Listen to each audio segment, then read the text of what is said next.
కొంటే అర కేజీ చీరలు ఫ్రీ అంట. మంగళ్య షాపింగ్ మాల్ కేజీల్లో సేల్, టన్నుల్లో ఆనందం.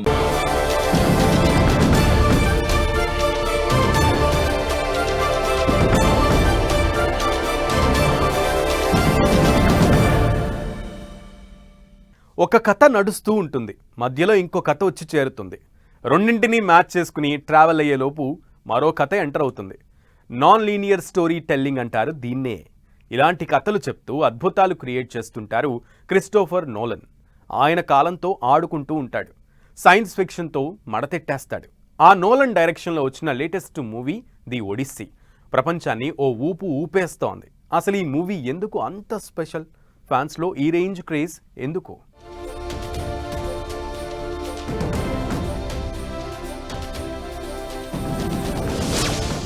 వరల్డ్ వైడ్ గా మూవీ లవర్స్ కి ఒడిస్సీ ఫీవర్. ప్రపంచాన్ని ఊపేస్తున్న నోలన్ మ్యాజిక్, ప్రపంచవ్యాప్తంగా అదిరిపోయే కలెక్షన్స్. రామాయణ భారతాలతో ఒడిస్సీకి పోలికేంటి?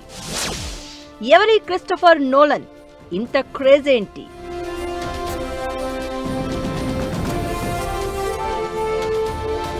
కథలు కష్టంగా ఉంటాయి, మెదడుకు పరీక్ష పెడతాయి. అయినా సరే ఆయన సినిమాలకు సూపర్ క్రేజ్. తెర మీద కనిపించకపోయినా కెమెరా వెనుక ఉండి అంతా నడిపించిన హీరోలను మించిన క్రేజ్ క్రిస్టోఫర్ నోలన్ సొంతం. టైంను సినిమాలో పాత్రలా వాడుకుని ఆ కాలానికి సరికొత్త అర్థం చెప్పే కథలతో ప్రేక్షకులను అలరిస్తూ ఉంటాడు. ఇన్సెప్షన్, ఇంటర్స్టెల్లార్, టినెట్, ఓపెన్ హైమర్ లాంటి చిత్రాలతో ప్రతి సినిమా అభిమానికి పరిచయమైన నోలన్ ఇప్పుడు ది ఒడిస్సీ అంటూ మరో మ్యాజిక్ చేస్తున్నాడు. నిజానికి గత చిత్రాలకు మించి ఈ సినిమా మీద అంచనాలు కనిపించాయి. కెరియర్లో మొదటిసారి పురాణాల ఆధారంగా తీసిన చిత్రం కావడంతో ఇందులో నోలన్ ఏం చెప్పాలనుకుంటున్నాడు, అసలు ఇదే స్టోరీ లైన్ ఎందుకు సెలెక్ట్ చేసుకున్నాడు అనే క్యూరియాసిటీ కనిపించింది. దీంతో భారీగా అంచనాలు పెరిగిపోయాయి.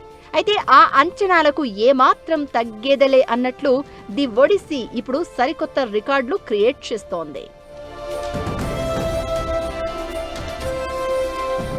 ఒడిస్సీ మూవీ కోసం ప్రపంచంలోని చాలా దేశాలతో పాటు భారత్లోనూ మూవీ లవర్స్ ఈగర్ గా వెయిట్ చేశారు. దీనికి తగినట్లే అడ్వాన్స్ బుకింగ్స్ రికార్డు లెవెల్లో జరిగాయి. కలెక్షన్స్ లోనూ అలాంటి రికార్డులే కనిపించాయి.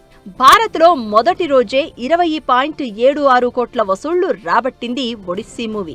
ప్రపంచవ్యాప్తంగా $39.8 మిలియన్, అంటే సుమారు 375 కోట్లు వసూలు చేసినట్లు ట్రేడ్ వర్గాలు చెప్తున్నాయి. ఒడిస్సీ మూవీకి చాలా ప్రత్యేకతలు ఉన్నాయి. 2000 కోట్ల భారీ బడ్జెట్ తో నిర్మించారు. నోలన్ కెరియర్లోనే ఇది ఖరీదైన సినిమా. సినీ చరిత్రలోనే ఫస్ట్ టైం పూర్తి స్థాయి ఐమాక్స్ కెమెరాలతో తీసిన మూవీ ఇది. ది ఒడిస్సీని వీలైనంత వరకు నిజమైన ప్రదేశాల్లోనే షూట్ చేశారు. ఏఐ గ్రాఫిక్స్ లేకుండా భారీ సెట్స్, ఒరిజినల్ ప్రాక్టికల్ ఎఫెక్ట్స్ ను యూజ్ చేశారు. విజువల్స్ వీలైనంత న్యాచురల్ గా ఉండడం కోసం కెమెరా లెన్స్ల ముందే చాలా ఎఫెక్ట్స్ క్రియేట్ చేశారు.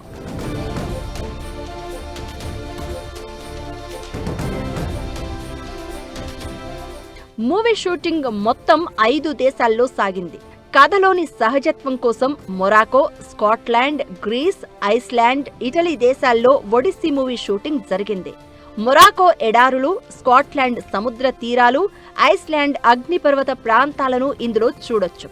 సముద్ర ప్రయాణాల సీన్స్ కోసం గ్రాఫిక్స్ వాడకుండా పురాతన గ్రీక్ ఓడల తరహాలో భారీ చెక్క ఓడలను నిర్మించారు.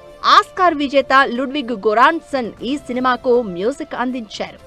సాధారణ వాద్య పరికరాలు కాకుండా పురాతన గ్రీస్ కాలంలో వాడిన ఆలోస్, లైర్ లాంటి కాంస్య పరికరాలతో సౌండ్స్ క్రియేట్ చేశారు.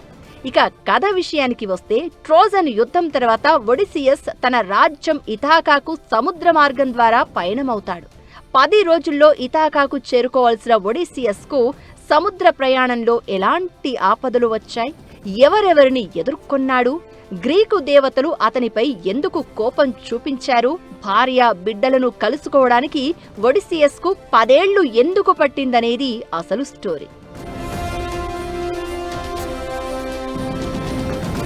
ఒడిసియస్ పాత్ర కోసం మాట్ డామన్ దాదాపు 1 సంవత్సరం పాటు గడ్డం పెంచాడు.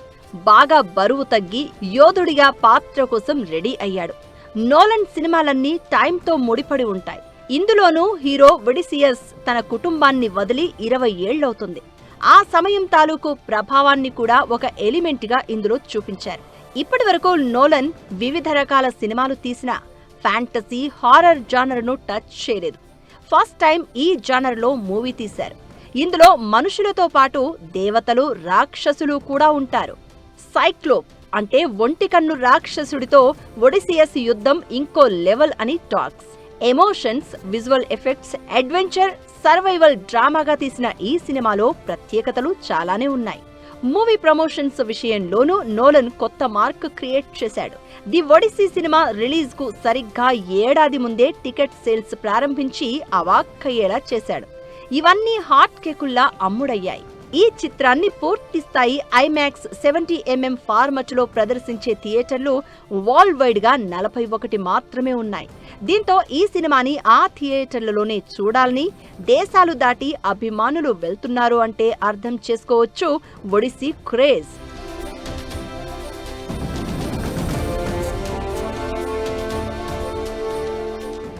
సినిమా అంటే అందరికీ అర్థమయ్యేలానే తీయాల్సిన అవసరం లేదు.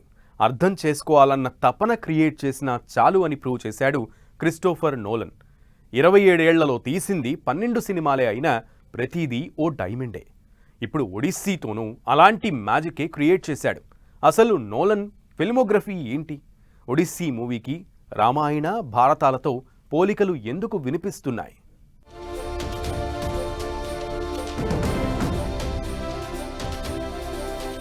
నోలన్ సినిమా అంటేనే ఓ ఎక్స్పీరియన్స్. ఆశ్చర్యపోవచ్చు, అవాక్కవచ్చు, అంతకు మించి కొత్త అనుభూతి ఫీల్ అవ్వచ్చు. తన ప్రతి సినిమాలోనూ ప్రేక్షకులకు ఇలాంటి ఫీలింగే ఇస్తున్నాడు నోలన్. 1998లో డైరెక్టర్గా కెరియర్ మొదలుపెట్టిన ఆయన ఇప్పటి వరకు తీసింది 12 సినిమాలు మాత్రమే. ఒక్కో సినిమాకు ఒక్కో తరహా కథను తీసుకున్న కథలను ఇప్పటి వరకు మరే డైరెక్టరు చెప్పని విధంగా చెప్పే ప్రయత్నం చేస్తూ ప్రేక్షకులకు మంచి ఎక్స్పీరియన్స్ అందిస్తున్నాడు. నాన్ లీనియర్ స్టోరీ టెల్లింగ్ అనే కాన్సెప్ట్ను పరిచయం చేసింది ఒక రకంగా నోలనే. కాలంతో ఆడుకోవడం నోలన్కు భలే ఇష్టం. ఆయన సినిమా అర్థం కావడానికి టైం పడుతుంది. వన్స్ అర్థమైందా లైఫ్ టైం ఎక్స్పీరియన్స్ ఇవ్వడం ఖాయం. ఇంటర్స్టెల్లార్, టెనెట్ లాంటి సినిమాలు చూపించింది అదే. ఇప్పుడు ఒడిస్సీ అని గ్రీక్ హిస్టరీ నుంచి ఓ సినిమా చేస్తున్న నోలన్ తన సినిమాలతో మాత్రం ప్రేక్షకుడి స్థాయిని పెంచుతూ వరల్డ్ సినిమాపై తనదైన సిగ్నేచర్ పెట్టాడు అనడంలో ఎలాంటి అనుమానం లేదు. ఒడిస్సీ మూవీ కథ, యాక్టర్ల నటన, ఎఫెక్ట్స్ గురించి అంతా మాట్లాడుతున్నా సోషల్ మీడియాలో ఇప్పుడు మరో చర్చ మొదలైంది. సినిమాలో కొన్ని సన్నివేశాలు రామాయణ, మహాభారతం కథలను గుర్తు చేస్తున్నాయనే డిస్కషన్ నడుస్తోంది. ఒడిసియస్ ట్రోజన్ యుద్ధంలో 10 ఏళ్లు, తిరిగి రావడానికి 10 ఏళ్లు కష్టపడతాడు. ఈ 20 ఏళ్లలో తుపానులు, రాక్షసులు, రకరకాల సవాళ్లు ఎదురవుతాయి. ఇది రామాయణంలో శ్రీరాముడి వనవాసం లాంటిదే అనే చర్చ నడుస్తోంది. 14 ఏళ్ల వనవాసం తర్వాత అయోధ్యకు తిరిగి చేరుకుంటాడు రాముడు. సందర్భం వేరైనా హీరో ఇంటికి తిరిగి రావడం అనే పాయింట్ రెండింటిలోనూ ఒకేలా ఉంది అనేది వాళ్ల వాదన. దీంతో ఈ కథను రామాయణంతో లింక్ చేసుకుని ప్రేక్షకులు కనెక్ట్ అవుతున్నారు. ఇక ఈ మూవీలో ఒడిసియస్ కు అథీనా దేవత ఎప్పుడూ తోడుగా ఉంటుంది. దారి చూపిస్తుంది, ధైర్యమిస్తుంది. యుద్ధం మాత్రం చేయదు. ఇది భారతంలో శ్రీకృష్ణుడి పాత్రను గుర్తు చేస్తుంది అనేవాళ్లు ఇంకొందరు. ఇలా డిస్కషన్స్ సంగతి ఎలా ఉన్నా ఒడిస్సీతో ప్రేక్షకులు కనెక్ట్ అయిపోతున్నారు. థియేటర్కు దారేది అంటున్నారు. అదే ఇప్పుడు కలెక్షన్ల వర్షం కురిపిస్తోంది. నోలన్ చేసిన ఈ మ్యాజిక్ ప్రేక్షకులకు అద్భుతమైన ఎక్స్పీరియన్స్ అందిస్తోంది.